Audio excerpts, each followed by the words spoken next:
Hello friends, हाय, जय माता दी। आप देख रहे हैं हम गार्डन में घूमने गए और संडे का दिन था, तो हमने सोचा क्यों ना हम बाहर घूमने जाए। तो हम आज गार्डन में आए हैं और बारिश का मौसम है और फुल बरसात हो रही थी। ये देखो, यहाँ झूला है और झूला भी किया। ये देखो, लसर पट्टी थी वो भी की और ये फुल बरसात आ रही थी और क्रिकेट खेल रहे थे छोटू, बड़ू और उसके डेडे।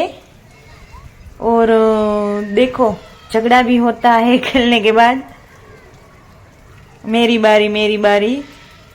और हम गार्डन में डिनर लेके गए थे, डिनर किया और बहुत मजा आया, बहुत एंजॉय किया। ये झूला भी हमने खेला और बारिश आ रही थी बहुत, तो हमने बारिश का भी एहसास लिया और बहुत मजा आया। अब क्रिकेट का गेम खत्म, अब छोटू को देखो अब बॉल से खेलने लगे,